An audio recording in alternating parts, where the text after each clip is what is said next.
പൊതുവെ നമ്മൾ ഈ വികലാംഗരെ കളിയാക്കാറില്ലെങ്കിലും ഈ ഒറ്റക്കയ്യനെ നമ്മൾ കളിയാക്കാറുണ്ട്. ഒറ്റക്കയ്യൻ മാത്രമല്ല, വളരെ സൈക്കോ ആയ ദുഷ്ടനായ ഒരു വ്യക്തി ഒരു പെൺകുട്ടിയെ ക്രൂരമായി പീഡിപ്പിച്ച് കൊന്ന ആ ഒരു വ്യക്തിയെ നിങ്ങൾ എന്നെ ഉപദ്രവിക്കൂ, നിങ്ങൾ എന്നെ തല്ലിക്കൊല്ലൂ എന്ന് പറഞ്ഞ് അദ്ദേഹം ജയിൽ ചാടിയിട്ട് ഒരു കേടുപാടുമില്ലാതെ കൊടുത്തതിൽ CCTV ദൃശ്യത്തിൽ കാണുന്നത് അദ്ദേഹം ഒരു കൂസലുമില്ലാതെ കൂളായിട്ട് നടക്കുന്നതാണ്. ആരെയും പേടിയില്ല. ഇത്രയും ധൈര്യമായ ഒരു വ്യക്തി. സത്യത്തിൽ ഇയാൾ എന്തിനാണ് ഇങ്ങനെ ജീവിക്കുന്നത്? ഇവിടുത്തെ നിയമമെല്ലാം എവിടെയാണ്? എന്തിനാണ് ഇങ്ങനെ ഇയാളെ തീറ്റ കൊടുത്തു വളർത്തുന്നത്? പോലീസുകാർക്കെല്ലാം തൂക്ക് കൊടുത്തിരിക്കുന്നത് എന്തിനാണ്?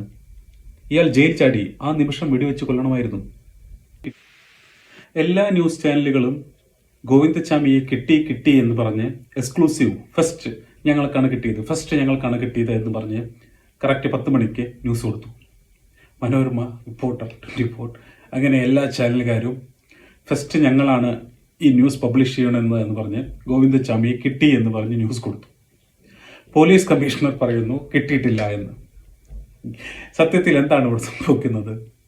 കിട്ടാത്ത ഒറ്റക്കയ്യനെ കിട്ടി എന്ന് പറഞ്ഞ് ന്യൂസ് കൊടുക്കുന്നു. അതായത് എന്താണ് ഇവിടെ സംഭവിക്കുന്നത്? എക്സ്ക്ലൂസീവ് എല്ലാ ചാനലുകാർക്കും എക്സ്ക്ലൂസീവ് ആണ്. അതായത് പുള്ളിക്കാരൻ്റെ വിഭാഗത്തെ എവിടെയുണ്ട്, എന്നാൽ ആദ്യമായിട്ട് അത് ഞങ്ങളാണ് റിപ്പോർട്ട് ചെയ്തതെന്ന് റിപ്പോർട്ട് കൊടുത്തു കഴിഞ്ഞാൽ അതിൽ അവർക്കുണ്ടാകുന്ന ഒരു ഇമ്പാക്റ്റ് വലുതാണല്ലോ. അതുകൊണ്ട് എല്ലാവരും കിട്ടി എന്ന് പറഞ്ഞ് ന്യൂസ് കൊടുത്തു. നിങ്ങൾ ചിന്തിക്കേണ്ട ഒരു കാര്യമുണ്ട്. ഗോവിന്ദച്ചാമിയെ കിട്ടിയിട്ടില്ല, നമ്മുടെ നാട്ടുകാരുടെ ഇടയിലുണ്ട്.